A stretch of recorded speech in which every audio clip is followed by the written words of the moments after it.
Hello बच्चों, मैं हूं जयप्रकाश धनवानी और आप देख रहे हैं मैथोलिक्स। बच्चों, हम क्वेश्चन सॉल्व करने वाले हैं from the chapter arithmetic progression AP class 10th maths. इस क्वेश्चन में क्या खास है, क्या इंपॉर्टेंट है, क्यों हमने ये क्वेश्चन सिलेक्ट किया है, ये सब आपको पता लगेगा एंड ऑफ द वीडियो। आपको बच्चों पेन और कॉपी लेके बैठना है और ये क्वेश्चन मेरे साथ सॉल्व करना है। सो विदाउट वेस्टिंग टाइम हम शुरू करते हैं। बहुत ही इंपॉर्टेंट क्वेश्चन है अर्थमेटिक प्रोग्रेशन एपी। आप सब जानते होंगे क्लास 10 बोर्ड्स में एपी का कितना ज्यादा वेटेज है, राइट। अब अर्थमेटिक प्रोग्रेशन में हमको जनरल टर्म का एक तो एक्सप्रेशन पता होना चाहिए, formula for general term and sum to n terms of the AP. देखो कैसे सॉल्व करना है। क्वेश्चन क्या है पहले रीड करेंगे। Sum of the third and seventh terms of an AP is 6। इसका मतलब क्या है? Sum of the third and seventh terms मतलब A3 एंड A7, इन दोनों को जब आप ऐड कर रहे हो तब आपको 6 मिल रहा है एंड देयर प्रोडक्ट इज 8। मतलब A3 इंटू A7 उसको मल्टीप्लाई कर रहे हैं तो हमारा आंसर आ रहा है 8। Find the sum to 16 terms of the AP। Sum to 16 terms मतलब S16 हमें फाइंड आउट करना है। S16 सॉल्व कैसे करना है देखो। गिवन क्या है हमें? Sum of the third and seventh terms मतलब A3 plus A7 equals to 6, ये गिवन है। और क्या गिवन है? And their product is 8। Product मतलब A3 into A7 equals to 8। निकालना क्या है? Find the sum of 16 terms मतलब S16। S16 हमें फाइंड आउट करना है। आप सबको बच्चों सबसे पहले तो ये लिखना पड़ेगा गिवन क्या है और फाइंड आउट क्या करना है। क्वेश्चन को एक शॉर्ट फॉर्म में एक्सप्रेस करना सीखो, ठीक है। अब बात आ रही है A3 and A7। Formula for the nth term of an AP, ध्यान है सबको। AN, what is AN? AN is equals to A plus n minus 1 into D, ठीक है। A plus n minus 1 into D, where n is number of terms, है ना। Which number of term we have to find out? कौन सी number of term? A3, A4, A5, A6, कौन सी term find out करनी है? A3 and A7। तो n equals to 3 रख देंगे, n इक्वल्स टू 7 रख देंगे। पहले आप n इक्वल्स टू 3 रखो तो हमें मिलेगा A3 equals to A plus A is first term, D is common difference. ये सबको पता होगा, नहीं पता हो तो समझ लो। A is the first term, D is the common difference, right. So A3 will be A plus 3 minus 1 into D। मतलब A3 कितना आ गया मेरे पास? A plus 2D। कोई टेंशन इस स्टेप में नहीं होनी चाहिए, क्लियर। तो हमें थर्ड टर्म मिल गई A3 equals to A plus 2D। हम डायरेक्ट भी लिख सकते हैं। अगर थर्ड टर्म है तो यहाँ पे 2D आएगा, फोर्थ टर्म है तो 3D आएगा, एट्थ टर्म है समझो A8 है तो यहाँ पे 7D आएगा, राइट। एक माइनस कर देते हैं n में से, राइट। सो अगर हमें सेवेंथ टर्म निकालना है भैया A7 will be equals to A plus 7 minus 1 into D। मतलब A7 कितना आ गया? A7 equals to A plus 6D, clear. ये हमें एक्सप्रेशन मिल गए दोनों। nth टर्म फाइंड आउट करना आना चाहिए। nth टर्म मतलब A3 एंड A7, ठीक है। नाउ A3 और A7 का सम कितना गिवन है? A3 plus A7 equals to 6। Sum of these two terms is 6 and product is 8। बस इसी को यूज करेंगे तो हमें कुछ एक्सप्रेशन मिलेगा। देखो कैसे करना है। Now will say A3 plus A7 equals to 6, ये गिवन है, दिस इज गिवन। सो हम वैल्यूज पुट कर देंगे यहां से उठाकर। A3 is A plus 2D, A plus 2D and plus A7 क्या है? A plus 6D, A plus 6D equals to 6। It implies A और A कितना बन गया? 2A, 2D and 6D, 8D equals to 6। मतलब पूरी इक्वेशन को क्या हम डिवाइड बाय 2 कर सकते हैं क्या? है ना, क्योंकि ये 2 है, ये 8 है, ये 6 है, तो 2 से डिवाइड कर देंगे तो ये आ जाएगा A plus 4D equals to 3, ठीक है। This is equation number 1, right. अब ध्यान से देखो बच्चों, प्रोडक्ट कितना गिवन है? And their product, the sum of the third and seventh term of an AP is 6 and the product is 8। Product is 8 मतलब A3 into A7 8 है। Now क्या गिवन है? A3 into A7 equals to 8, ठीक है। A3 की value क्या है? What is A3? A3 की वैल्यू है A plus 2D, A plus 2D। What is A7? A plus 6D equals to 8, ठीक है। यहां तक कोई डाउट? अगर हो डाउट आपको तो आप कमेंट सेक्शन में बताओ मुझे, वैसे कोई डाउट नहीं आएगा, है ना। चलो अब मुझे A की वैल्यू उठा करके यहां पर पुट करनी है। What is A? A is 3 minus 4D। अगर 4d को हम वहां ले जाएंगे तो a की वैल्यू क्या आ जाएगी 3 माइनस 4d, तो वहां यहाँ पुट कर देते हैं अपन।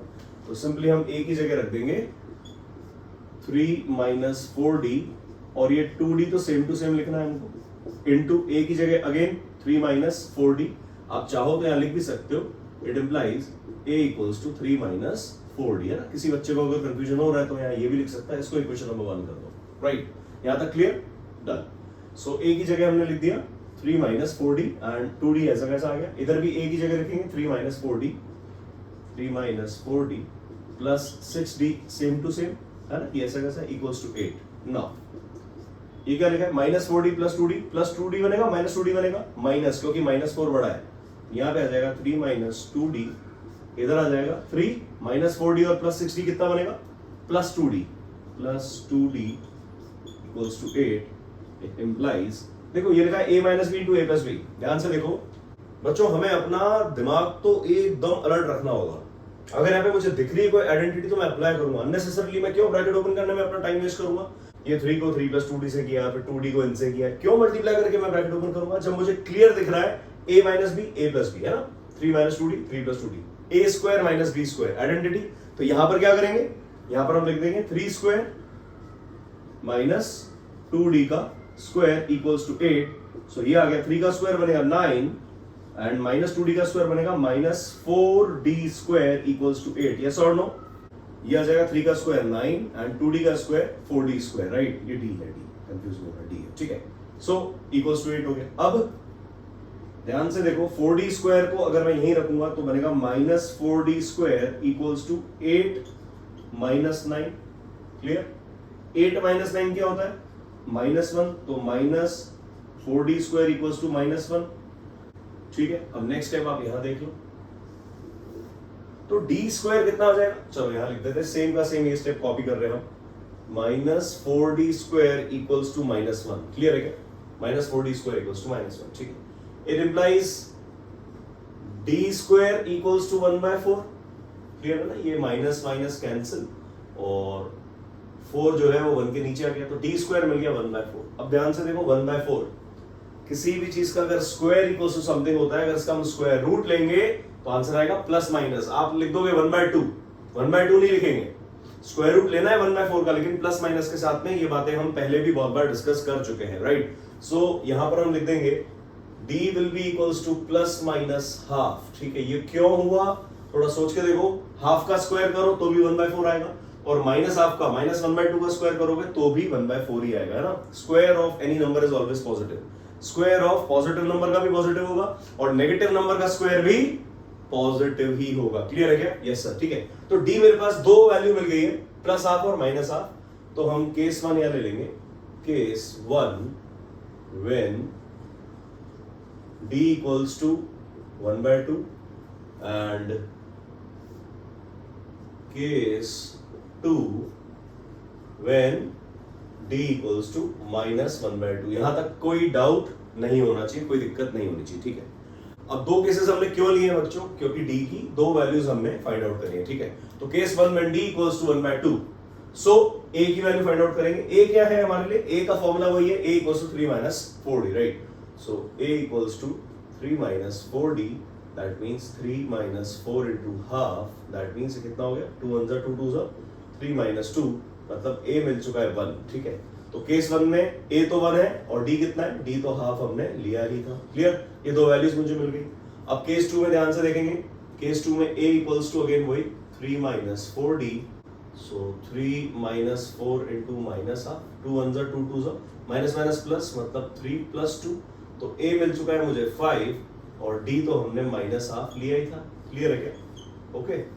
तो मुझे a की दो वैल्यूज मिल गई, d की भी दो वैल्यूज मिल गई, दो केसेस मिल चुके हैं। फर्स्ट केस में a is equals to 1, d equals to half, second case में a equals to 5 और d equals to -half। Clear है क्या, यहां तक कोई डाउट नहीं है। हमने क्या किया बच्चों, ध्यान से देखना, जो गिवन है उसको बस यूज करते चले।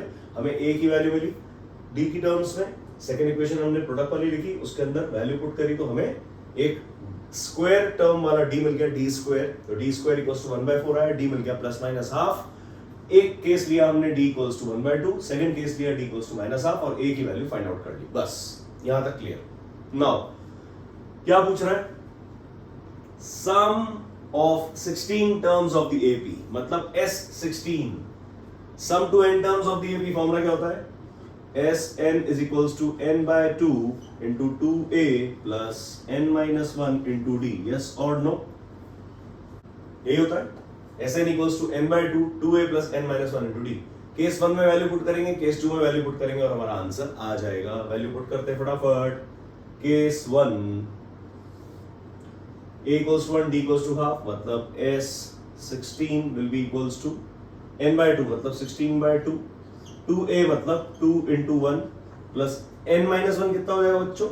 n minus 1 मतलब 16 minus 1 मतलब 15, डायरेक्ट लिख दिया मैंने, कोई तकलीफ तो नहीं। n minus 1 में 16 minus 1 आ जाएगा 15 into d कितना है? d की वैल्यू हाफ, ठीक है। वैल्यूज पुट करना सीखो, हमने वैल्यूज पुट करी है। केस 2 में किस तरीके से वैल्यू फाइंड आउट करेंगे? S16 equals to वही n by 2 मतलब 16 by 2, 2a plus n minus 1 into d मतलब 2a मतलब 2 into 5 plus n minus 1 मतलब 15, 16 minus 1 15 होगा, into d मतलब d कितना है? Minus half. बस इतनी सी बात आपको समझ में आनी चाहिए, सवाल खत्म, ठीक है। फॉर्मूला हमें याद होना चाहिए और फॉर्मूले में वैल्यूज अलर्ट रह के पुट करनी है ना, ध्यान रखना है माइनस कहां पर है, प्लस कहां पर है, ठीक है। नाउ सॉल्व कर लेते हैं।